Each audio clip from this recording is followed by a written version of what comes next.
بسم اللہ الرحمن الرحیم الحمد للہ وکفا وسلام علی عبادہ الذین اصطفى اما بعد قال اللہ تبارک وتعالی اعوذ باللہ من الشیطان الرجیم بسم اللہ الرحمن الرحیم ان فی خلق السماوات والارض واختلاف اللیل والنهار لآيات لأولي الألباب الذين يذكرون الله قياما وقعودا وعلى جنوبهم ويتفكرون في خلق السماوات والأرض ربنا ما خلقت هذا باطلا سبحانك فقنا عذاب النار صدق الله العظيم. محترم دوستو، بزرگوں اور نوجوانوں، قرآن مجید کے جو سب سے پہلی سورت ہے سورۃ الفاتحہ کے بعد سورۃ البقرہ،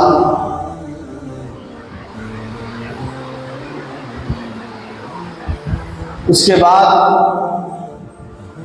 جو سورت ہے سورہ آل عمران، اس سورت کی ایک آیت آپ کے سامنے میں نے پڑھی ہے. اس آیت میں اللہ تعالیٰ نے دنیا میں جو موسم ہوتے ہیں، دنیا کے جو احوال ہوتے ہیں، آسمانی زمینی جو صورتحال پیش آتی ہے، جس کو موسم کہا جاتا ہے، ان موسموں کا تذکرہ کیا ہے اور اس کو اپنی بہت بڑی نشانی بتائی ہے. ان فی خلق السماوات والارض واختلاف اللیل والنہار لآیات لأولی الالباب. جیسے اللہ تعالیٰ کی نشانیوں میں آسمان ایک بہت بڑی نشانی ہے، اللہ کی قدرت کی نشانیوں میں آسمان ایک بہت بڑی نشانی ہے، جیسے زمین ایک بہت بڑی نشانی ہے. اللہ فرما رہے ہیں کہ دن اور رات کا بدلنا، چینج ہونا، دن ہمیشہ کے لیے نہیں ہوتا ہے، رات ہمیشہ کے لیے نہیں ہوتی ہے. دن بدلتا ہے تو رات آتی ہے، رات بدلتا ہے تو دن آتا ہے. تو یہ جو روٹیشن ہے دن اور رات، بدلنا ہے، تبدیل کرنا ہے، یہ دنیا کی کسی طاقت میں نہیں ہے، کسی سائنس کی اتھارٹی یا کسی سائنس کا پاور نہیں ہے کہ یہ جو دن اور رات کا نظام بدل رہا ہے، اس میں اللہ کے علاوہ بندوں کا ہاتھ، کسی کا ہاتھ نہیں ہے. ساری دنیا کی طاقت مل کر بھی اگر دن کے کچھ حصے کو لمبا کرنا چاہے، کچھ منٹ بڑھانا چاہے، منٹ تو بہت دور کی بات ہے، کچھ سیکنڈ بھی نہیں بڑھا سکتی ہے. جو سورج کے غروب ہونے کا وقت ہے، اس وقت سے ایک لمحہ بھی آگے پیچھے نہیں کر سکتا انسان، نہ انسان کی طاقت. اسی طرح رات کو جب ختم ہونا ہے اور سورج کو جب طلوع ہونا ہے، جو وقت اللہ نے رکھا ہے وہی وقت پہ سورج طلوع ہوگا. کوئی اس کو ڈیلے نہیں کر سکتے، کوئی اس کو رکا نہیں سکتے، چاہے دنیا کتنی ہی بڑی بڑی طاقتوں کے مالک نہ بن جائے. لیکن اس پر کنٹرول، سورج پر کنٹرول، چاند پر کنٹرول، دن اور رات پر کنٹرول کس کا ہے؟ اللہ کا ہے. اللہ فرما رہے ہیں ان فی خلق السماوات والارض واختلاف اللیل والنہار لآیات لأولی الالباب. اللہ فرما رہے ہیں آسمان کے بنانے میں، زمین کے بنانے میں اور دن اور رات کے بدلنے میں، آنے جانے میں، یہ جو اللہ کی قدرت ہے اس کی نشانی ہے. کس کے لیے؟ عقل مندوں کے لیے، عقل والوں کے لیے. جو لوگ اللہ کا انکار کر رہے ہیں، اور جو لوگ اللہ کو نہیں مان رہے ہیں اگر ان کے اندر تھوڑی بھی عقل ہوگی تو وہ سورج کو دیکھ کر اللہ پر ایمان لا لیتے، چاند کو دیکھ کر اللہ پر ایمان لا لیتے، دن اور رات کے آنے جانے کو دیکھ کر ایمان لا لیتے، موسموں کو دیکھ کر ایمان لا لیتے، موسم کبھی سرد ہو رہا ہے اس کو دیکھ کر ایمان لا لیتے، موسم کبھی گرم ہو رہا ہے اس کو دیکھ کر ایمان لا لیتے، بارش کو دیکھ کر ایمان لا لیتے کہ اللہ تعالیٰ کی کتنی بڑی قدرت ہے کہ اللہ کا جب حکم ہوتا ہے اللہ تعالیٰ بارش برساتے ہیں۔ یہ وہ معجزہ ہے اور یہ وہ قدرت ہے بارش کی کہ ساری دنیا کی ٹیکنالوجی مل کر بھی اگر کسی جگہ پر بارش برسانا چاہے اور اگر اس جگہ پر اللہ کا حکم نہ ہو بارش کا، ساری طاقتیں مل کر بھی اس جگہ پر بارش نہیں برسا سکتی۔ یہ اللہ کی قدرت کی نشانی ہے۔ اللہ فرما رہے عقل مندوں کے لیے اس میں نشانیاں ہیں، لِأُولِي الْأَلْبَابِ، اور پھر اللہ فرما رہے الَّذِينَ يَذْكُرُونَ اللَّهَ قِيَامًا وَقُعُودًا وَعَلَى جُنُوبِهِمْ وَيَتَفَكَّرُونَ فِي خَلْقِ السَّمَاوَاتِ وَالْأَرْضِ۔ اور عقل مند کون ہے؟ کس کے لیے نشانیاں ہیں یہ؟ اللہ فرما رہے وہ لوگ جو اللہ کو یاد کرتے ہیں، یذکرون اللہ قیاما وقعودا، اللہ کو یاد کرتے ہوئے کھڑے کھڑے، بیٹھے بیٹھے، بیٹھنے کی حالت میں، کھڑے ہونے کی حالت میں، وعلی جنوبہم، اور لیٹنے کی حالت میں۔ انسان جو ہے جو رہتا ہے، زندگی گزارتا ہے، وہ یا تو کھڑے ہو کے رہتا ہے یا پھر سجدے اور قیام بیٹھ کے رہتا ہے یا پھر لیٹ کے رہتا ہے۔ انسان یہ تین ہی پوزیشن میں رہتا ہے، یا تو وہ کھڑے ہو کے رہے گا، کچھ کام کرے گا، کہیں جانا ہوگا، کچھ جاب کرے گا، بزنس کرے گا تو چل کے جائے گا، کھڑے ہو کے رہے گا، یا پھر انسان بیٹھنے کی حالت میں ہوتا ہے، آفس میں بیٹھا ہوا ہے، چیئر میں بیٹھا ہوا ہے، نماز میں بیٹھا ہوا ہے، گھر میں بیٹھا ہوا ہے، اور ایک تیسری حالت انسان کی لیٹنے کی ہے، یا انسان آرام کر رہا ہوتا ہے، لیٹا ہوا ہوتا ہے۔ تو اللہ فرما رہے عقل مند وہ ہے جب انسان کھڑا ہو، ایمان والا کھڑا رہتا ہے تب بھی وہ اللہ کا ذکر کرتا ہے، جب انسان بیٹھا ہوا ہوتا ہے تب بھی وہ اللہ کا ذکر کرتا ہے، اور جب انسان لیٹا ہوا ہوتا ہے تب بھی وہ جب تک ہوشیار ہوتا ہے، جب تک وہ نیند کی حالت میں نہیں رہتا ہے وہ اللہ کا ذکر کرتے رہتا ہے۔ یذکرون اللہ قیاما وقعودا وعلی جنوبہم، اور صرف ذکر ہی نہیں کرتا بلکہ وَيَتَفَكَّرُونَ فِي خَلْقِ السَّمَاوَاتِ وَالْأَرْضِ، آسمان اور زمین کی جو پیدائش ہے، جو خلقت ہے، جس طرح اللہ نے آسمان اور زمین کو پیدا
زندگی کے کتنے شعبوں پر اس کا اثر پڑتا ہے ہم اندازہ نہیں کر سکتے۔ ہمیں تو مارکیٹ میں ہر چیز دستیاب مل رہی ہے، ہمیں اس کا اندازہ نہیں ہے، لیکن اللہ تعالیٰ کی قدرت پر اگر غور کریں تو اللہ تعالیٰ یہ سارا نظام اور یہ سسٹم قرآن میں بڑی تفصیل کے ساتھ بیان کر رہا ہے۔ تو بارش ہر انسان کے زندہ رہنے کے لیے، بلکہ اللہ کی تمام مخلوقات کے زندہ رہنے کے لیے جیسے ہوا اور آکسیجن کی ضرورت ہے، ایسے ہی پانی اور بارش کی ضرورت ہے۔ اللہ تعالیٰ آسمان سے پانی برساتا ہے اور پھر زمین، جتنی چیزیں زمین سے نکلتی ہیں، اگر انسان اس میں غور و فکر کرے گا تو پتہ چلے گا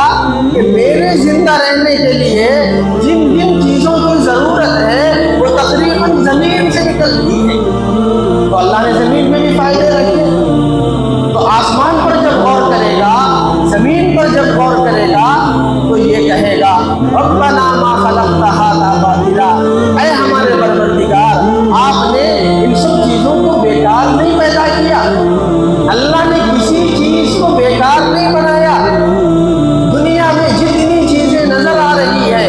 جتنی چیزوں کو ہم دیکھ رہے ہیں، وہ اگرچہ کہ ہمارے اس کے بارے میں علم نہ ہونے کی وجہ سے ہم اسے اچھا یا خراب یا کارآمد بیکار کہہ سکتے ہیں، لیکن اللہ کے علم کے مطابق کوئی چیز بھی بیکار نہیں۔ ہر چیز میں اللہ نے فائدے رکھے ہیں، ہر چیز میں۔ جو زمین کے اوپر جو گھاس نکلتی ہے، گھاس پھوس، اس میں بھی اللہ نے فائدے رکھے ہیں۔ یہ جانوروں کی غذا ہے۔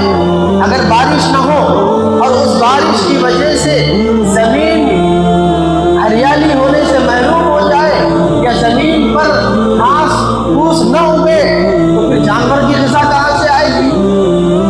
جانور کی غذا اللہ نے زمین کے اوپر نکلنے والی گھاس پہ رکھی ہے، انسان کی غذا زمین کے اندر رکھی ہے، لیکن جانوروں کی غذا اللہ نے زمین کے اوپر اگنے والی گھاس پہ رکھی ہے۔ آپ کو حیرت ہوگی، کسی جاننے والے نے، جانوروں کے ماہر کسی نے مجھے بتایا کہ جو جانور جن کا گوشت ہم کھاتے ہیں، جیسے بکرا ہے،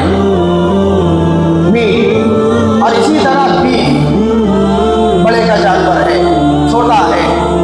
ان جانوروں کے بارے میں بتایا کہ جس جانور کو باہر کی غذا کھلائی جاتی ہے، الگ سے غذا بنا کر کھلائی جاتی ہے، اس جانور کے گوشت کے ٹیسٹ میں، اور جو جانور قدرتی طور پر زمین سے اگنے والی گھاس پھوس کو کھا کے بڑا ہوتا ہے، اس جانور کے گوشت کے ٹیسٹ میں زمین آسمان کا فرق ہوتا ہے، زمین آسمان کا۔ جو جانور خود صحرا میں، جنگلوں میں گھوم پھر کر اور زمین سے اگنے والی گھاس کھاتا ہے، اس کا گوشت بہت مزیدار ہوتا ہے، اور جو جانور کو مالک جو ہے چارہ لا کے توڑ کے لا کے جمع کر کے اسٹور کر کے 2 دن 3 دن کا لا کے ایک ساتھ کھلاتا ہے، اس جانور کے گوشت کا مزہ الگ ہوتا ہے۔ کیوں؟ اس لیے کہ جو قدرتی طور پر جس کی غذا اللہ نے جس جگہ رکھی ہے، اس جگہ سے اگر وہ غذا کھائے گا تو اس کا ٹیسٹ الگ ہوگا۔ تو کوئی چیز بھی اللہ نے بیکار نہیں رکھی ہے، حتیٰ کہ سمندر کا پانی جو اگرچہ کہ پینے میں نہایت کڑوا ہوتا ہے، کوئی آدمی سمندر کا پانی ایک گھونٹ بھی نہیں پی سکتا ہے۔ کیوں؟ اس لیے کہ اس کے پانی میں کڑواہٹ رکھی ہے اللہ نے، لیکن وہ پانی انسانوں کے لیے، انسانوں کے آکسیجن کے لیے، انسان کی زندگی گزارنے کے لیے، پھر اس پانی میں اللہ نے کتنے نفع کی چیزیں رکھے ہیں، آپ کبھی ریسرچ کیجیے، آپ کو پتا چلے۔ اس پانی سے جمے ہوئے جو میل ہوتا ہے، اس سمندر کے پانی کا جو جمع ہوا میل ہوتا ہے، اسی سے نمک بنتا ہے، اسی سے سالٹ بنتا ہے، اور نمک اور سالٹ انسانی زندگی کے لیے کتنا ہے اور کتنا ضروری چیز ہے۔ صرف کھانے پینے ہی میں استعمال نہیں ہوتا ہے، بہت ساری چیزوں میں اس نمک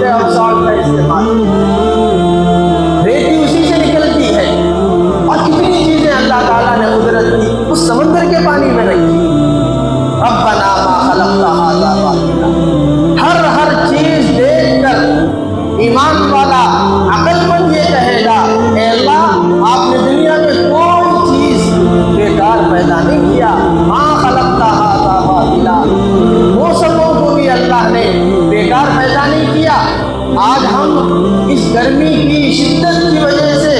کس قدر پریشان ہیں، یہ انسانی باڈی کے لیے اور انسان کے اندر جو اللہ نے جراثیم رکھے ہیں، جو مادے رکھے ہیں انسانی باڈی کے اندر، اس باڈی کو اللہ نے ایسا بنایا ہے کہ وہ اس کو سردی کی بھی ضرورت ہے، اس کو گرمی کی بھی ضرورت ہے، اس کو بارش کے پانی کی بھی ضرورت ہے۔ ایسا ٹیمپریچر اللہ نے رکھا ہے انسانی جسم میں، یہ ہماری ضروریات ہے۔ جن علاقوں میں دھوپ نہیں نکلتی وہاں کے رہنے والے انسانوں کے مسائل اور ان کی بیماریاں، ان کے پرابلم آپ جا کے پوچھیے، جہاں دھوپ نہیں نکلتی ہے اور جہاں صرف دھوپ ہی دھوپ رہتی ہے اور وہاں سرد موسم نہیں ہوتا ہے، وہاں کے مسائل الگ ہیں۔ اور یہ جو موسم ہے، بارش کا موسم، سردی کا موسم، گرمی کا موسم، جس ملک میں ہم یہ تینوں موسموں سے مستفید ہوتے ہیں، اللہ تعالیٰ نے ہمیں اس پر شکر ادا کرنا چاہیے۔ یہ ہمارے لیے فائدے ہیں، اس میں اللہ نے فائدے رکھا ہے، ہر موسم کا الگ فائدہ ہے، ہر موسم کی الگ منفعتیں ہیں، اور پھر جسمانی اعتبار سے بھی ہے، دینی اعتبار سے بھی ہے۔ جب انسان گرمی کے سخت ترین موسم میں زندگی گزارتا ہے، قرآن کہہ رہا ہے کہ گرمی کے موسم میں انسان اس موسم کی تپش سے ڈرتا ہے، سورج کی اس حرارت سے گھبراتا ہے، اور اللہ کے رسول صلی اللہ علیہ وسلم کے زمانے میں بالکل اسی گرمی کے موسم میں، سخت ترین گرمی کے موسم میں، یہاں کی گرمی تو کوئی زیادہ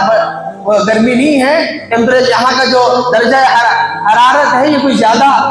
بڑا ہوا نہیں ہوتا ہے، لیکن جو عرب ممالک ہے، صحرائی ممالک ہے، وہاں کی گرمی تو بہت شدت کی گرمی ہے، ہم اس گرمی کا اندازہ بھی نہیں کر سکتے۔ ہم 41، 42، 43، 44 پہ چل رہے ہیں، اور عرب کے صحراؤں میں 50، 51، 52 تک گرمی کی شدت چلی جاتی ہے، پہنچ جاتی ہے۔ ٹھہرے ٹھہرے گاڑیوں میں آگ لگ جاتی ہے، گرمی کی شدت کی وجہ سے گاڑی کے گلاس ٹوٹ جاتے ہیں۔ ایسے واقعات وہاں پر ہوتے رہتے ہیں اس گرمی کی شدت کی وجہ سے۔ ایسے سخت ترین گرمی کے موسم میں حضور صلی اللہ علیہ وسلم کے زمانے میں ایک مرتبہ مسلمانوں کو جنگ کرنے کی ضرورت پیش آئی، کافروں سے،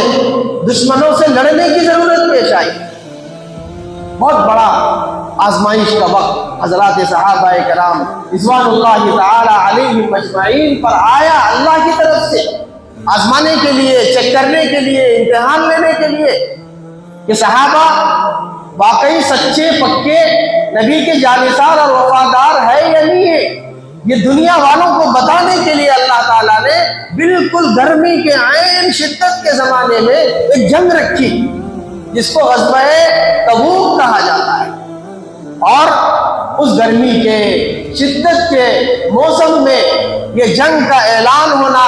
اور پھر اس وقت میں کھجوروں کے پکنے کا زمانہ تھا، کھجوروں کے توڑنے کا زمانہ تھا۔ وہاں پر مسلمانوں کو، صحابہ کو اور باغ کے ذمہ داروں کو رہنا تھا، ضروری تھا، کیونکہ انہوں نے جو محنتیں اپنے باغ میں، اپنے کھجور کے باغ میں جنہوں نے محنتیں کی تھی، اب اس کے پھل نکلنے کا اور اس کے توڑنے کا وقت تھا۔ عین اسی وقت میں نبی علیہ السلام نے کال دی جنگ کرنے کے لیے صحابہ کرام کو۔ صحابہ کرام نبی کی اس آواز پر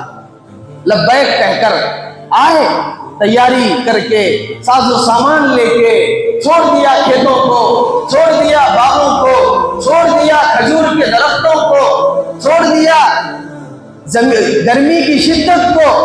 کیونکہ اللہ کے رسول کا حکم ہے۔ اس وقت منافقین جن کے دل میں ایمان نہیں تھا، نفاق تھا، وہ لوگ صحابہ کو بہکانے لگے اور یہ غلط فہمیاں پھیلانے لگے، یہ صحابہ کے ذہنوں کو منتشر کرنے لگے کہ دیکھو کتنی سخت ترین گرمی ہے، اس گرمی میں جہاد کے لیے جانا، میدان میں کفار سے دشمنوں سے مقابلہ کرنا یہ کوئی آسان کام نہیں ہے، تھوڑا سا ڈھیلے کرا لو، اللہ کے رسول کو بولو کہ تھوڑا سا وقت دے، تھوڑا یہ موسم نکل جائے، تھوڑا سا جو ہے موسم میں کمی آ جائے، تھوڑی سی سردی کا زمانہ آ جائے پھر ہم نکلیں گے۔ اس طرح کے بہکانے کی باتیں منافقین کرنے لگے۔ اس کے جواب میں اللہ تعالیٰ نے قرآن مجید میں یہ آیت نازل فرمائی،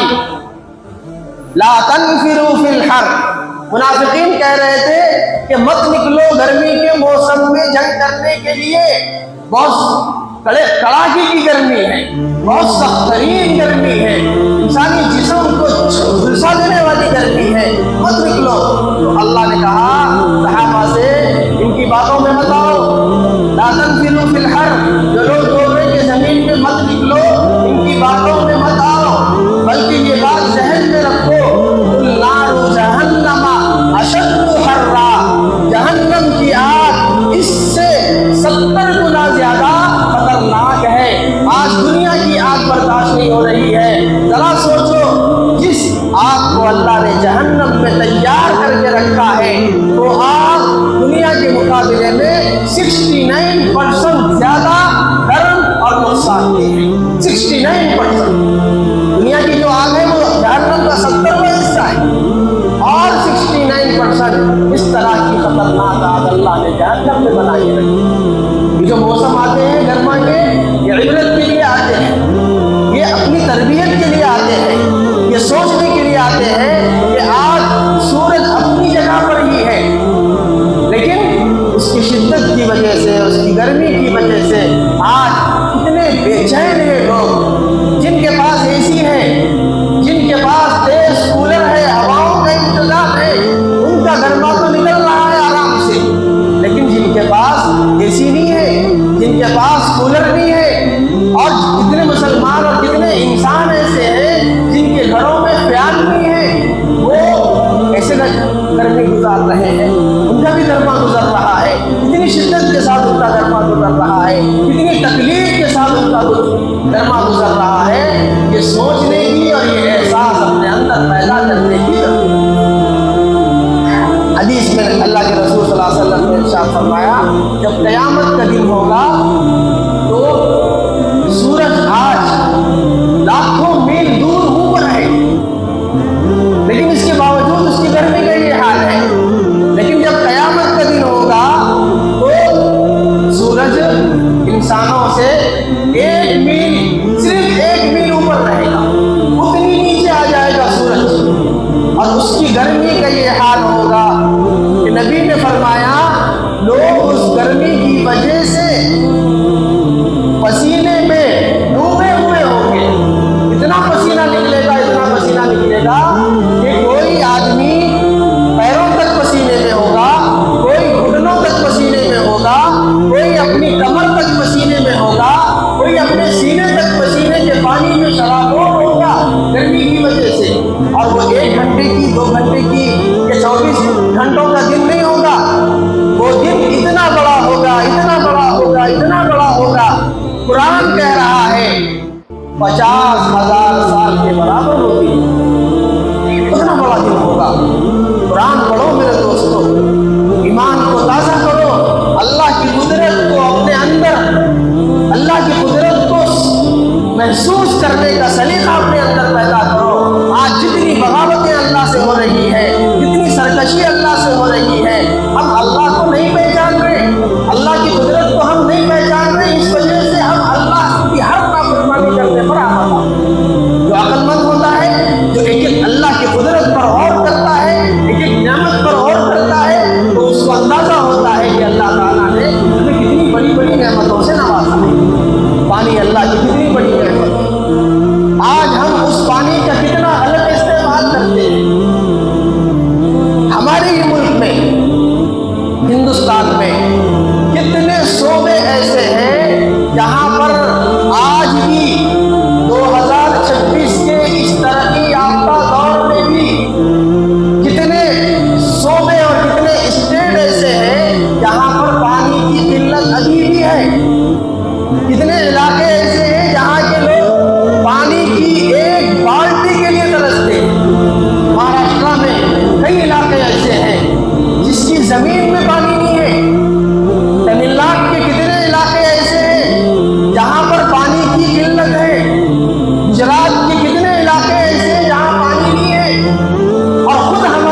عبادتوں کے لیے پانی کی ضرورت ہے، زندہ رہنے کے لیے پانی کی ضرورت ہے،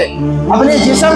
کو تر و تازہ رکھنے کے لیے پانی کی ضرورت ہے، ہر چیز میں پانی کی ضرورت ہے۔ لیکن اس علاقے میں پانی نہیں ہے، پانی کی قلت ہے۔ خود اس مسجد میں اب تک 2-3 بور ڈال چکے ہیں، لیکن پانی نکل رہا ہے، کچھ دن کے بعد سوکھ جا رہا ہے۔ لیکن مسلمانوں کے پاس اس پانی کی قدر نہیں ہے میرے دوست۔ بہت بڑی نعمت ہے، پانی کے بارے میں سوال کیا جائے۔ آپ کو معلوم ہے اللہ کے رسول صلی اللہ علیہ وسلم جا رہے تھے، حضرت سعد ابن ابی وقاص رضی اللہ تعالی عنہ وضو کر رہے تھے۔ نبی علیہ السلام نے جب ان کو دیکھا کہ حضرت سعد وضو کر رہے ہیں اور وضو میں پانی سے اسراف کر رہے ہیں پانی کا، اور پانی زیادہ استعمال کر رہے ہیں، حضور صلی اللہ علیہ وسلم نے حضرت سعد کو بتایا، ایسا تم نے وضو کیا لیکن تم نے وضو میں اسراف کیا، تم نے زیادہ پانی خرچ کیا۔ حضرت سعد رضی اللہ تعالی عنہ کو بڑا تعجب ہوا کہ یا رسول اللہ، کیا وضو جیسی عبادت کرنے میں بھی اگر پانی کا زیادہ خرچ ہو جائے گا تو اللہ تعالیٰ اس پر بھی حساب لیں گے، اللہ تعالیٰ اس پر بھی قدر کریں گے؟ تو حضور صلی اللہ علیہ وسلم نے ارشاد فرمایا، اے سعد، اب تو تم یہاں پر ایک لوٹے میں لے کے پانی سے وضو کر رہے تھے، یاد رکھو اگر تم سمندر پر بھی بیٹھ کر وضو کرو یا بہنے والی نہر کے پاس بھی بیٹھ کر وضو کرو، تب بھی اگر تم نے ضرورت سے زائد پانی سے وضو کیا تو وہ بھی اسراف ہے، اس پر بھی اللہ کے پاس جتنے پانی سے ہمارے اعضائے وضو دھل سکتے ہیں سنت کے مطابق، اس سے زیادہ کا پانی استعمال کرنا اسراف ہے، اس سے زیادہ کا نبی روک رہے ہیں۔ سمندر پر بھی بیٹھ کر پانی زیادہ استعمال کرنے کی اجازت نہیں ہے، اس پر سوال ہوگا۔ قرآن مجید میں اللہ تعالیٰ نے کہا، کلو، کھاؤ، مسلمانوں جو نعمتیں کھانا چاہ رہے کھاؤ، اللہ نے تمہیں پیسہ دیا کھاؤ، کوئی روک نہیں ہے شریعت میں۔ اچھی سے اچھی غذا استعمال کرو، اچھی سے اچھی ڈائٹ استعمال کرو، اور معیاری کوالٹی کی چیزیں کھاؤ۔ اس کے ساتھ میں اللہ نے کہا وَاشْرَبُوا، پیو سے مراد پانی کا استعمال کرو۔ ظاہر سی بات ہے کہ شراب تو حرام ہے اسلام میں، شراب تو نہیں پی سکتے، لیکن عمدہ مشروبات، اچھے مشروبات، پینے کی چیزیں جائز وہ پیو۔ لیکن اللہ تعالیٰ نے آگے ایک شرط لگائی،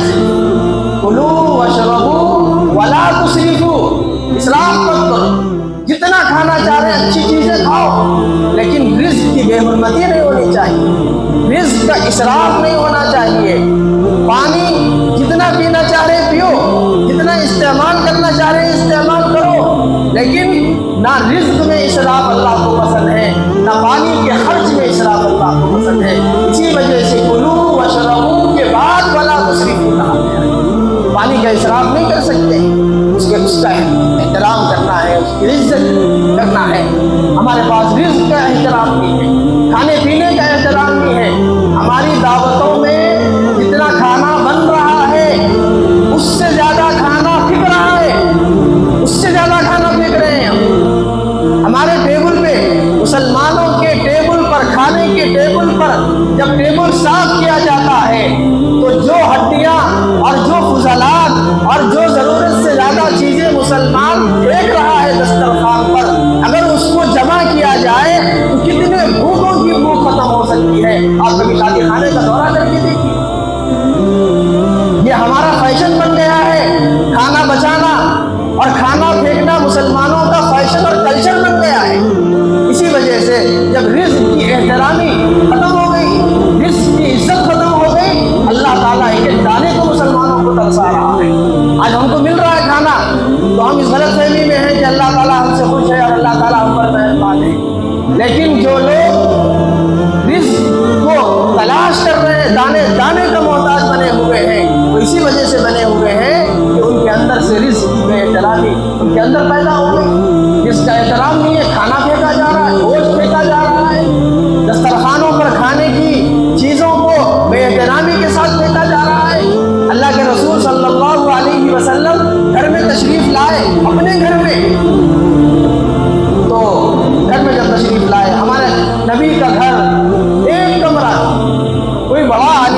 محل بنگلہ نہیں تھا، ایک کمرے میں رہتے تھے نبی علیہ السلام۔ مسجد سے متصل حجرہ جو تھا حضرت عائشہ صدیقہ رضی اللہ تعالیٰ گھر میں آئے تو دیکھا کہ ایک روٹی کا ٹکڑا، سوکھا روٹی کا ٹکڑا پڑا ہوا تھا۔ نبی کی نظر پڑی اس پر تو حضور صلی اللہ علیہ وسلم نے اس کو اٹھایا، صاف کیا اور اس کو کھا لیا، اور حضرت عائشہ سے کہا اے عائشہ عزت کی چیزوں کی قدر کرنا سیکھو، اگر یہ عزت کی چیزوں کی ناقدری کی جائے گی، ایک مرتبہ جب وہ چلے جائیں گے تو پھر دوبارہ واپس نہیں آئیں گے۔ ایک مرتبہ جب رزق چلے جائے گا تو دوبارہ واپس نہیں آئے گا۔ کھانا عزت کی چیز ہے، اس کا احترام کیجیے۔ پانی عزت کی چیز ہے، اس کا احترام کیجیے۔ ایک ایک بوند، ایک ایک قطرے کی حفاظت کیجیے میرے دوست۔ میں نے حدیث بتا دیا آپ کو، وضو میں بھی ہم احتیاط کے ساتھ پانی استعمال کریں۔ اور کھانے کا تو جو اسراف ہو رہا ہے وہ ہو رہا ہی ہے۔ پانی کا کتنا اسراف ہو رہا ہے؟ پہلے زمانے میں گلاس اور جگ کے ذریعے سے پانی ڈالا جاتا تھا، اور جتنی ضرورت ہوتی تھی اتنا پانی لیا جاتا تھا، اور وہ پانی پی کے ہم گلاس خالی کر دیتے تھے۔ اور اگر بالکل اس میں بھر بھی کچھ پانی بھرا ہوا بھی ہو، بچا ہوا بھی ہو، تو دوسرا اس کو استعمال کر لیتا تھا۔ آج پانی کا یہ حال ہو گیا کہ وہ جگوں کا، گلاسوں کا دور تو ختم ہو گیا، اب باٹلوں کا دور ہے۔ جس آدمی کو جتنی ضرورت ہے پانی کی وہ اتنا پی رہا ہے، اور اس پانی کو وہیں رکھ کے چلے جانا ہے۔ جب ویٹر سپلائی کرنے والا ویٹر جب دسترخوان صاف کرتا ہے تو ہمارے کھانے پینے کی زائد چیزوں کے ساتھ ساتھ ان باٹلوں کو بھی لے جا کر ردی خانے میں ڈال دیتا ہے، جن باٹلوں میں ٹھنڈا منرل واٹر کسی میں آدھا ہے، کسی میں پو ہے، کسی میں کسی میں کون ہے۔ یہ پانی کا ہم استعمال نہیں کر سکتے؟ کیا ہم اس پانی کو بھر کر دوسرے لوگوں کو استعمال نہیں کر سکتے؟ شان و شوکت نے ٹوٹی جھوٹی شان و شوکت نے مسلمانوں کا بیڑا غرق کر دیا ہے۔ کتنا پانی ہم استعمال کر رہے ہیں اس میں۔ اور پھر مزید سونے پہ سہاگا یہ ہے کہ پہلے زمانے میں نہانے کے لیے بالٹی ہوتی تھی، اور اس ایک بکیٹ پانی میں مسلمان پورا سنت کے مطابق غسل کر لیتا تھا۔ اس زمانے میں شاور کا دور کہاں تھا؟ اس زمانے میں نہانے کے نئے نئے ٹیکنالوجیوں کا دور کہاں تھا؟ بالٹی ہی سے پانی بھرا جاتا تھا، اور بالٹی ہی سے، بکیٹ ہی سے پانی نہایا جاتا تھا، تو اس میں اسراف بھی نہیں ہوتا تھا۔ آج کے اس ٹیکنالوجی کے دور میں شاور کا استعمال ہو رہا ہے، اور اس شاور میں بھی اتنا پانی بہایا جاتا کہ ایک مسلمان غسل کر رہا ہے تو اسراف کر کے کرتا ہے۔ اور پھر اس سے بڑا ہٹ کے ٹبیں بنائی گئی ہیں غسل کی، اس پورے ٹب کو بھر کر انسان اس پہ بیٹھ کے غسل کر رہا ہے۔ یہ پانی اسراف نہیں ہے؟ اس کے بارے میں سوال نہیں ہوگا قیامت کے دن اللہ تعالیٰ سے؟ ایک بسلری کے باٹل سے، تجربے کی بنیاد پہ کہہ رہا ہوں، تو 1 لیٹر کا ہم بسلری کا باٹل لیتے ہیں، اس 1 لیٹر بسلری کے باٹل سے بھی ہم سنت کے مطابق وضو کر سکتے ہیں۔ سنت کے مطابق اتنا آسان ہے وضو کرنا۔ اور آج مسلمان جو ہے وضو کرنے کے لیے نل کھول کے دوستوں سے باتیں کر رہا ہے، پانی بہ رہا ہے، فون پہ باتیں کر رہا ہے، پانی بہ رہا ہے۔ فضول پانی کا اسراف کر کے کتنے لیٹر میں پانی ہم بہا رہے ہیں وضو کرنے کے لیے، ہمیں اس کا اندازہ نہیں۔ یہ موضوع پہ مجھے اس لیے بات کرنا تھا میرے دوستوں، ایک تو گرمی کی شدت بہت زیادہ ہے، اس سے گھبرانے کی ضرورت نہیں ہے، یہ اللہ کی قدرت ہے، اور اس سے عبرت حاصل کرنا ہے۔ اے اللہ ہمیں آپ دنیا کی گرمی کی عادت ڈال دیجیے، اور اسی پر ہمارے لیے اکتفا کر دیجیے، اور جہنم کی آگ سے ہمیں بچا دیجیے۔ ہم دنیا کی آگ برداشت نہیں کر سک رہے، دنیا کی گرمی برداشت نہیں کر سک رہے، کل جہنم کی گرمی کیسے برداشت کریں گے؟ اے اللہ ہم سب کو جہنم سے بچا لیجیے، اس کی دعا کرتے رہیں، اور دوسرے پانی کا احتیاط سے استعمال کریں۔ اس مسجد میں بھی پانی کی بہت قلت چل رہی ہے، ذمہ داران پانی خرید کے لا رہے ہیں۔ اب تو ڈیزل کی وجہ سے، پیٹرول کی وجہ سے، اور ان دونوں ملکوں کی آپسی تعصب اور ہٹ درمیوں کی وجہ سے پوری دنیا انسانیت ایک بڑی آزمائش میں مبتلا ہے۔ چیزیں مہنگی ہوتی جا رہی ہیں، غریب انسان کے لیے اب آگے چل